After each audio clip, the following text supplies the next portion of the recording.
Assalamualaikum dear students, welcome to the Azim group of publications. I'm Nimra Adil, your chemistry teacher, and today we are going to discuss crystal lattice from the chemistry book by Azim Academy. सबसे पहले हम crystal lattice की definition देख लेते हैं. Crystal lattice is an array of point representing atoms, ions and molecules of a crystal arranged at a definite sides in the three-dimensional space.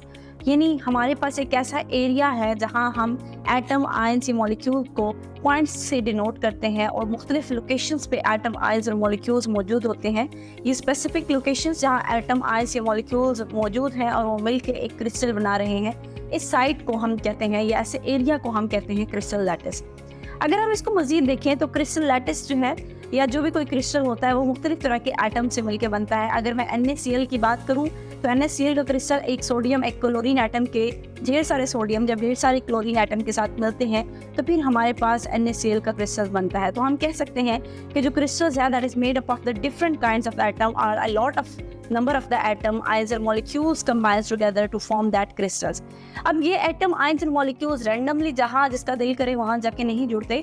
ये atom ions और molecules एक खास तरतीब से एक खास पैटर्न से एक स्पेसिफिक लोकेशन पे जाके अटैच होते हैं जिसको हम लेटेस्ट पॉइंट या लेटेस्ट साइट्स कहते हैं. वो स्पेसिफिक लोकेशन, वो स्पेसिफिक पोजीशन जिसको हम पॉइंट से रिप्रेजेंट कर रहे हैं और उस पॉइंट या उस पोजीशन पे आपके पास कोई भी एटम मौजूद होता है, इस पॉइंट को हम क्या कहते हैं, लेटेस्ट पॉइंट कहते हैं.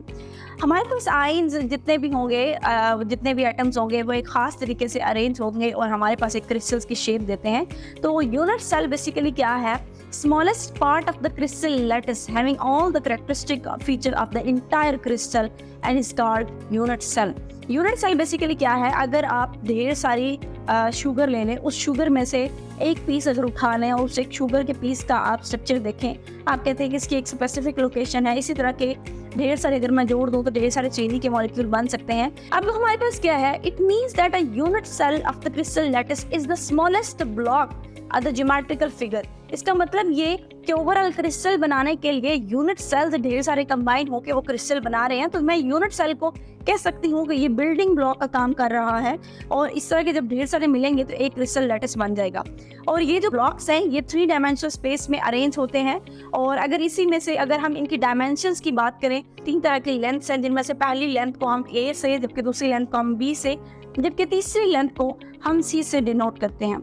इसी तरह अगर मैं इनके एंगल्स की बात करूँ तो 3 तरह के एंगल्स पाए जाते हैं, एक अल्फा, एक बीटा और एक गामा.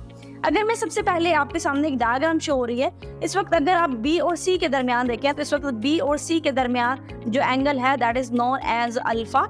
इसी तरह अगर आप A और C के दरमियान देखें तो इनके दरमियान जो एंगल है A और C के दरमियान वो हमारे पास कहलाएगा बीटा. एंड लास्ट वन हमारे पास है गामा जो कि A और B के दरमियान है.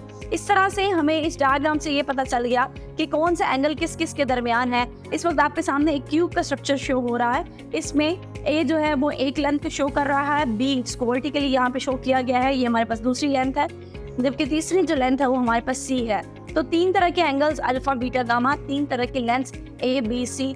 इन लेंथ्स को, इन एंगल्स को, इन एक्सिस को, इन एंगल्स को हम कहते हैं क्रिस्टलोग्राफिक एलिमेंट्स भी कहते हैं या हम इनको यूनिट सेल्स की डायमेंशंस भी कहते हैं.